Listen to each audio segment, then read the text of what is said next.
ما تستناش المساعدة من حد، ما تستناش مساعدة من أهلك أو من صحابك أو من قرايبك أو من زمايلك أو من جيرانك أو معارفك أو جمهورك أو عملائك أو زباينك أو من أي حد. محدش هيساعدك، محدش هيبصلك، محدش هيديلك جنيه، ولما تجوع محدش هيديلك رغيف عيش، ولما تبقى تعبان محدش هيجيب لك حباية مسكن، ومحدش هيسأل فيك أصلا من أساسه. فما تستناش مساعدة ولا عطف ولا شفقة ولا رحمة ولا احترام ولا تقدير ولا اهتمام ولا مراعاة. ما تستناش أي حاجة من الحاجات دي كلها من أي حد.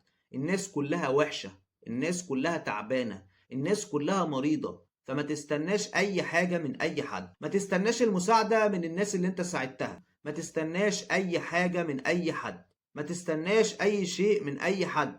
ما تستناش أي حد أصلا من أساسه، لأنه كله في الفاضي وعلى الفاضي وللفاضي. وما تتعشمش، اوعى تتعشم.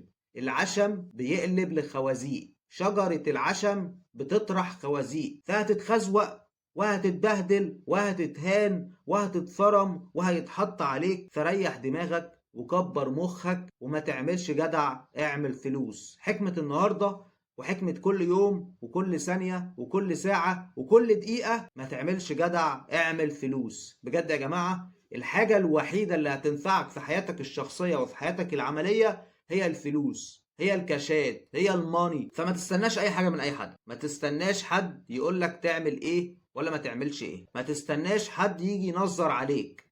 ما تستناش حد يجي يتاجر بيك. وعايز اقول حاجة كمان يا جماعة: ان الدين افيون الشعوب. الناس حرفيا بكل معنى الكلمة ما بيعملوش حاجة في حياتهم الشخصية ولا حياتهم العملية غير ان هم يتاجروا بالدين فقط لا غير. تجارة بالدين فقط لا غير. كل الناس اللي بتيجي تقول لك قال الله وقال الرسول هم اصلا من اساسه حورتجية وكدابين ونصابين، وبيتاجروا بالدين عشان مصلحتهم الشخصية وعشان مصلحتهم العملية. فكله في الفاضي وعلى الفاضي وللفاضي. فالدين 3 حاجات: معاملة وعلم وعمل. فلو بصيت ليهم مش هتلاقي اي حاجة من ال3 دول.